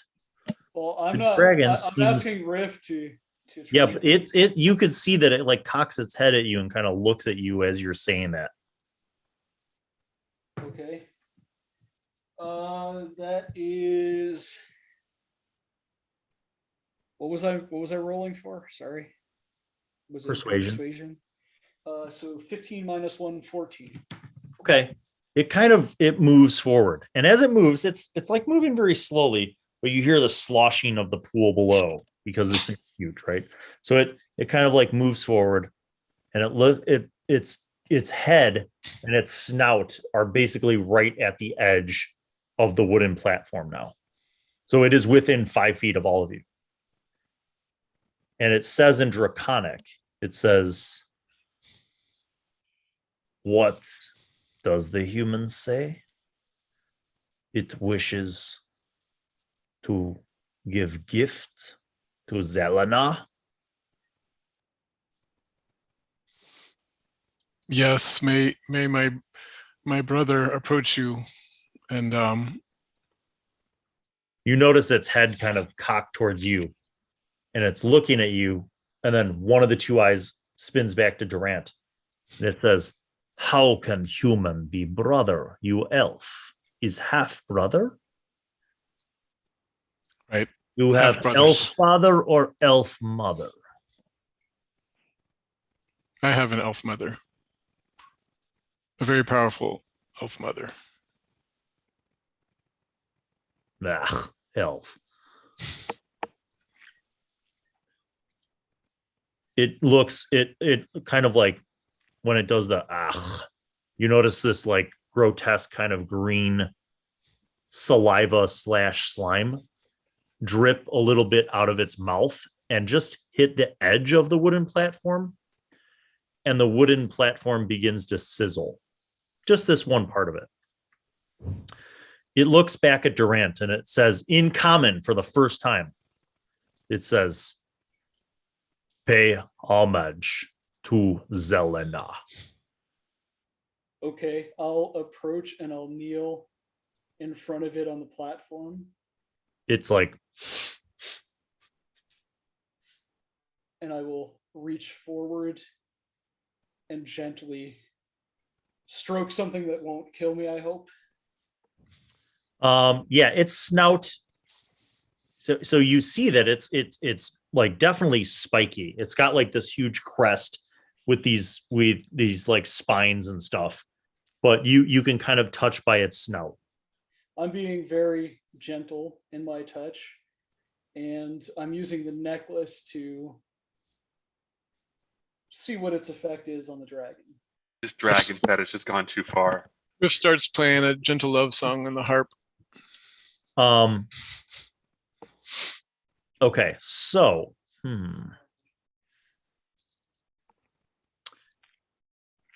you're going to make a insight check with advantage on the dragon. As you are stroking it, you sense the warmth from the copper heart necklace kind of piercing your whole body and like relaxing you, and you're kind of opening up your senses. What'd you get?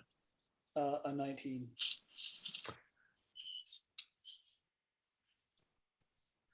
You feel like most of all what this green dragon wants is to be free.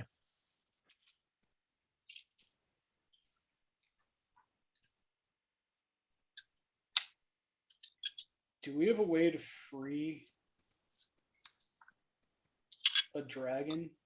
Do you say Are we this? going to kill the thing that owns the tower? Do you say this out loud in common? I'm gonna say it out loud in I guess, do we have any, we have gnomes, we have elves, probably speaks Elvish, probably speaks Dwarvish. I'm gonna pick gnomish in hopes that Astaroth can hear me. Okay. So he says, so Durant says, do we have anything that could free a dragon? In Gnomish. Those of you who speak Gnomish understand what he says. So in Gnomish, I'm going to reply, aren't we going up there to kill the thing that has him in here? Could be a powerful ally. Yeah. Need to get it out though. I will gladly free you Tuesday for a key today. There's an obscure reference. You say that in common? Yes.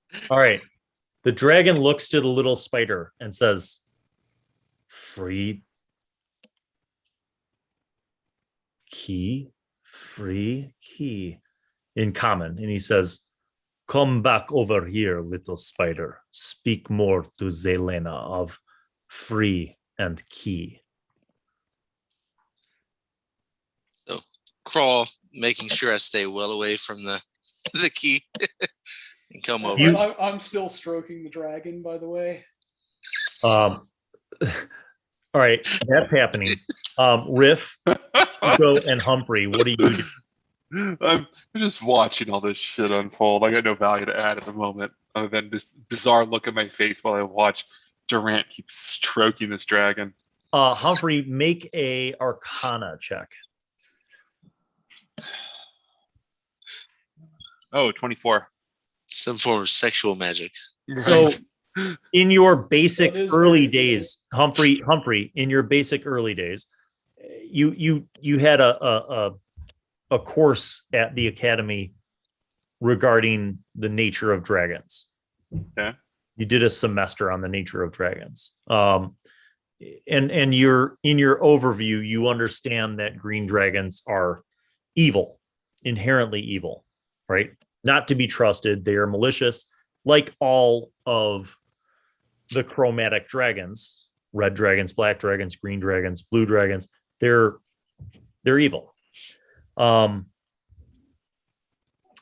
One thing that seems to resonate with you, though, that you kind of remember is that green dragons specifically are not dummies. Like they're intelligent. They're manipulative. They're not just raw murder machines. Do you know what I mean? They're cunning. Yeah. Treacherous is a great word. So you kind of remember this just as this is all kind of going on. Okay. Tuco, what are you doing? You still watching the stairs? No, I turned around and I'm watching the dragon now, since he's seeing a new threat. Okay. Riff, what are you doing? Riff kneels down next to Durant and does not stroke the dragon as his brother is doing, but apologizes to Zelena in Draconic that I'm sorry, my comrades have never seen a dragon or let alone spoke to a dragon before. They don't know the proper manners, how to negotiate. But I do agree that the best way for us to help free you is if you let us use the key. We will come back for you if we are able to use it successfully and finish our mission here. All right. Now, this is a meta moment of crucial decision. Is Riff speaking in earnest? I.e., is it actually his intent, truthfully, to free this green dragon in a fair trade? If so, you would be making a persuasion roll. If it's your intent to not free the dragon, but to get the key, you would be making a deception roll. Learn my non-deceptive nature. Been trying to get more deceptive. It's not working. Does he get a advantage because Durant is assisting him by stroking the dragon? Yeah, I'll give him advantage, but it's not so much about the roll or the result of the roll. I mean, that does matter. but I need to know if it's a deception or a persuasion roll, which I'm letting you choose based on whether or not your character has it to be in earnest to make that deal. Yeah, with dragons, he's definitely going to be more persuasive because he has a respect for dragons. He's not going to try to deceive a dragon. Okay, go ahead and make the roll. 19.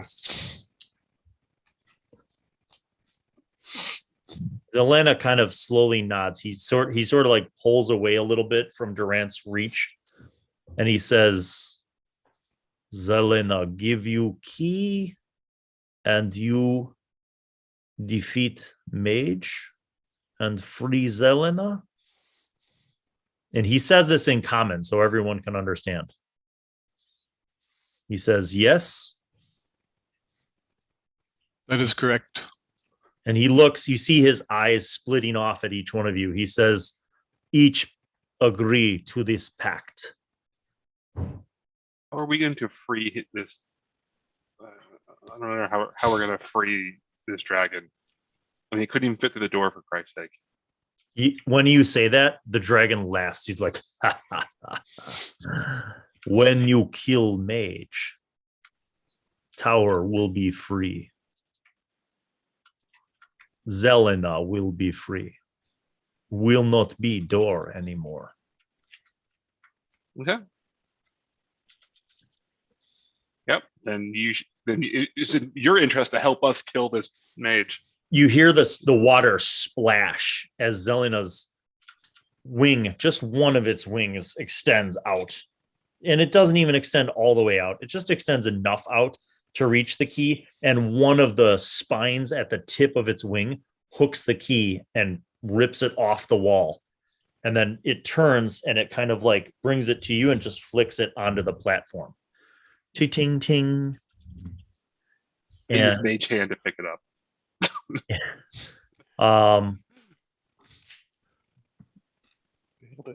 And it's another copy of the same key. Right? So I literally need to know how many keys you guys have. That's the problem. We have 5 from one to get into the tower, 4 levels, and then we have the 3 keys of Estroff, I believe. Okay, so then keys of Estroff.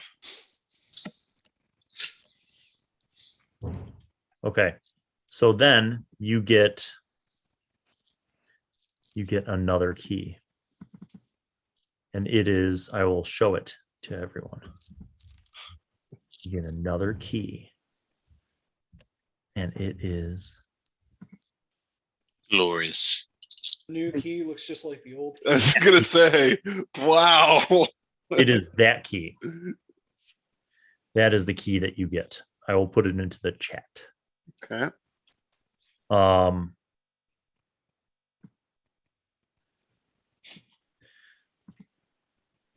So Zelena looks at you and says,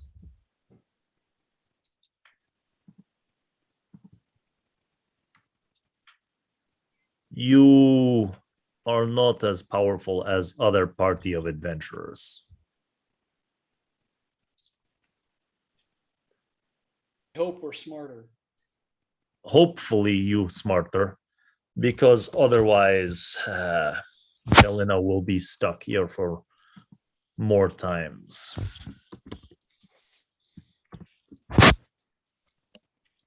So we need the key to get to the mage. If we cannot kill the mage, you have other keys? Yes. Yes, not all of them, but some of them.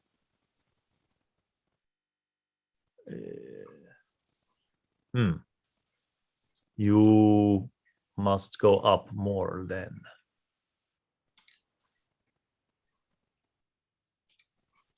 Wait, But if we cannot kill the mage, we have no need of the key. wait, we have to go up more because of the keys, or we have to go up more for more keys? Yes. Both.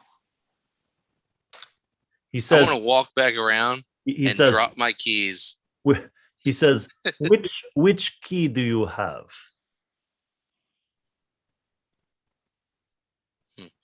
I want to set my 3 in front. He looks at them and he says, "Psh, these are good for opening doors. What other key do you have?"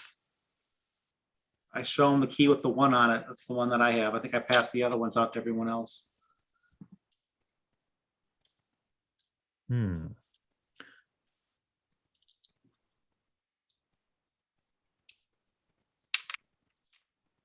See, I'm worried now. This is meta. I'm worried now that we're showing all the keys to a dragon who has ulterior motives. Has all 3 what? Has ulterior motives. Oh, He says, "Yes, you have more to do. Have you played the game of cards with the witch?" No. But it sounds like a good place to cheat. He can says, you help us with that? he says, "You have not come to the witch before coming to my chamber? How is this possible unless he has moved the floors again? The last adventurers, that party, they had some keys, but they had played the game with the witch before coming to my floor from below. But you say you did not play the game with the witch." But if Was the witch in the room with the books? Do you know? No.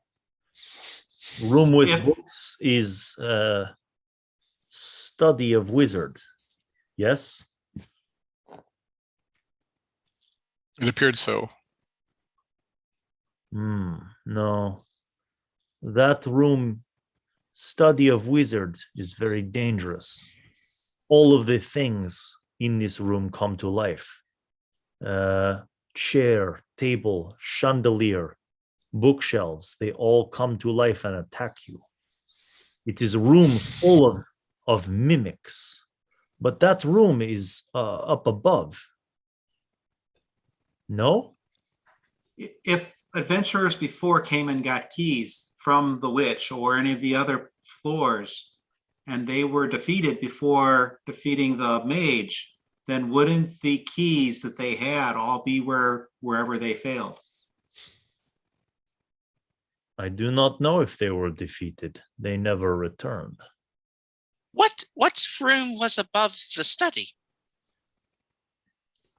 The room directly above the study.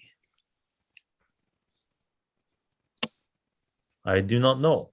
They did not tell me this, but it might have been the room with the electrical parts. But again, if a previous party got the keys from the witch, then the witch wouldn't have the keys anymore. Maybe. Perhaps. Y'all played the rooms before. While I wasn't there. What room did y'all go into before the study? That was the pool of water room, I think. So the tower is not upside down. And before that was the it was the room with all the garbage and the creature that beckoned us to return. He says, "Have you visited the statuary?" It is the room with the collection of statues. You have been to there?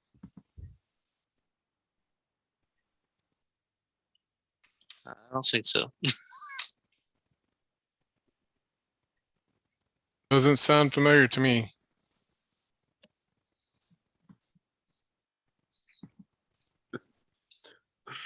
There was one who was like you, and he looks at Riff. She was part of the other group, but she said that she was lucky to come out of the statuary alive, had it not been for her lucky mirror.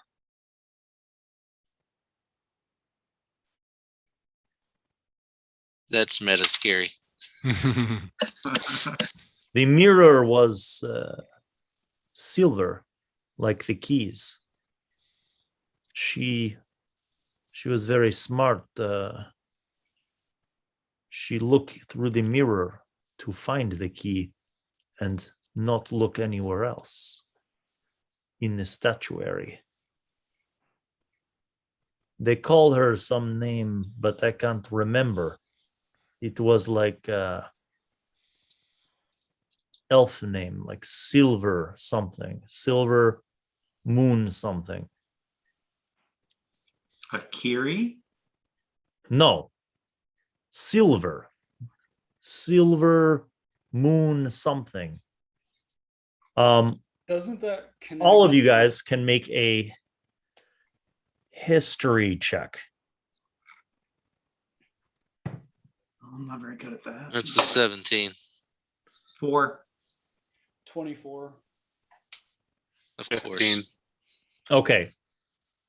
Do any of you, as the players, have any sense of who he might be talking about? I believe he's talking about the adventuring party that came before us, because I think we saw something like that. We went to their house or something like that and retrieved the initial key. Right, and that's who we're chasing. That's right. Yeah. So The something key. Humphrey What's the name of The And- turning key. It was the turning Turning key. key. Humphrey and Tuco originally were looking for information about an adventuring party called the Turning Key, who was rumored to have taken on the Mage's Tower and perhaps was the only adventuring party to ever come out, though not all of them did. One of those members, her full name escapes you, even you, Durant, because meta, you guys didn't really fully investigate this, but you recall her alias as Silver Eyes, and her last name was Moonfist. And based on what you remember, she was one of the very few survivors from the Turning Key.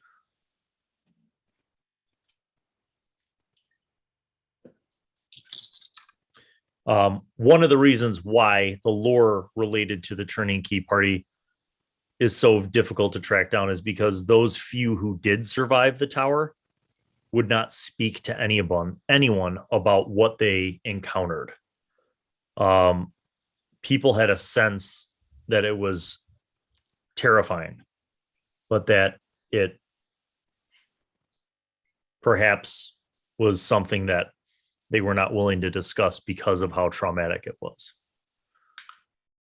You have a vested interest in us being able to defeat the mage, and the hordes of dragons are legendary.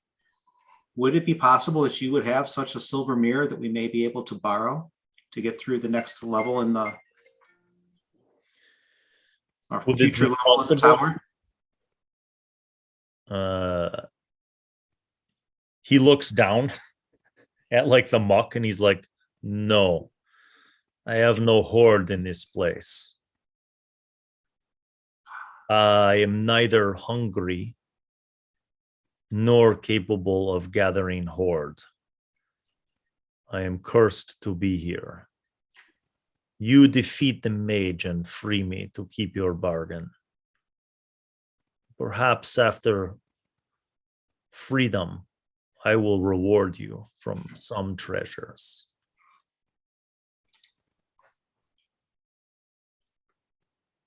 One last thing. Have you heard of Alyssa Hanadu? God. Should we? I'll make the roll. I'll make the roll. This is the one. This could be. Too bad we couldn't have ever found a library that might have one of her books in it anywhere. Nope. Not even. It's a whole bookshelf full of Alyssa. It says, is this human or elf? Yes.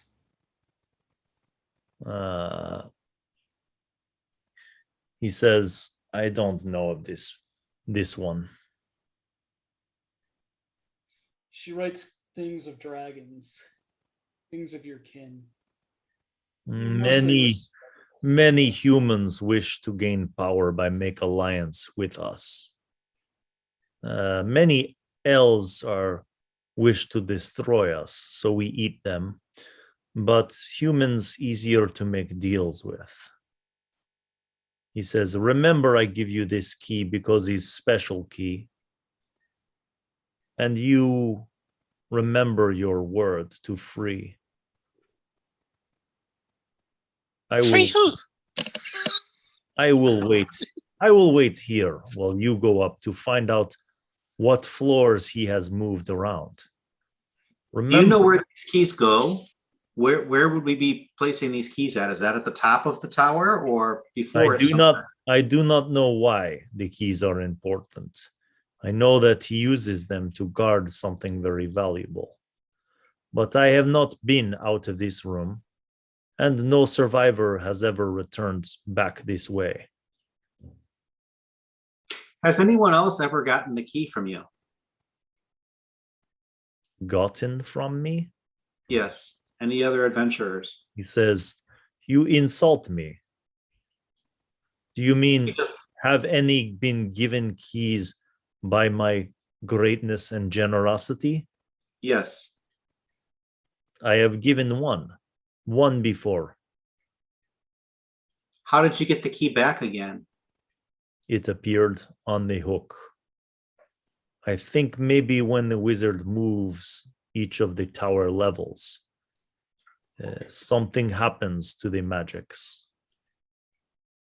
In this way, the tower changes each time, so it's more difficult for those who would be his enemies to penetrate his inner sanctum.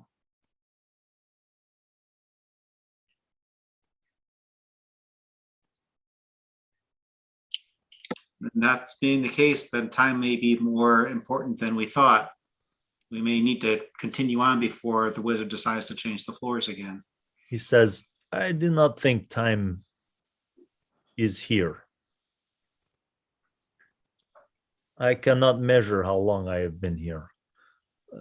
But I think it's been a long time, and I am never hungry or needing food or needing sleep. It's like time is not here. You understand? Yes. I think tower is place out of time.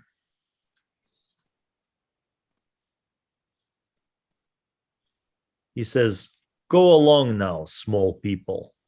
Remember the pact you make for me. Do not think to betray Zelena, or I will breathe foul poison gas all the way through all of the stairwells of this tower until you choke and your eyes melt from the skull. If we don't come back, it's because we have been unsuccessful. This I will assume. Now go. The key doesn't really do us any good if we're not going for the mage. Go and kill the mage. Free us. Free us all that we might live. And he shrinks back and down into the pool. And that is where we'll end this episode of D&D with Dads. Shazam! Several keys closer, and still the tower ascends. Will the dads find the mage who never dies? Will they figure out the meaning of these keys and what their use is? We will certainly find out on the next episode. Thank you, as always, my friends, for liking and subscribing. Please do. It doesn't cost you anything. And stay tuned for the next episode. To all my patrons, thank you all for your generosity and support. And we will see you next time on D&D with Dads. Peace. Thank you.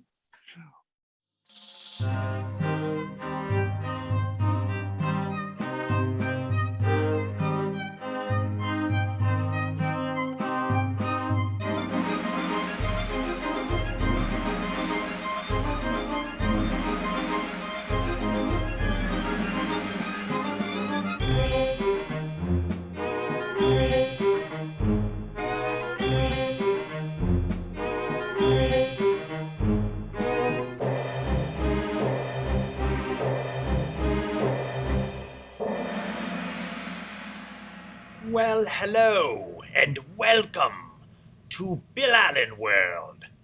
I am Wizzy, the Wizard. I'm back once again to remind you to subscribe and click on the notifications button, and also watch videos that are over there. Tune in to the next episode of whatever show you were just watching, and watch other shows featuring Bill. He made me say that because he's a narcissist. Okay, bye.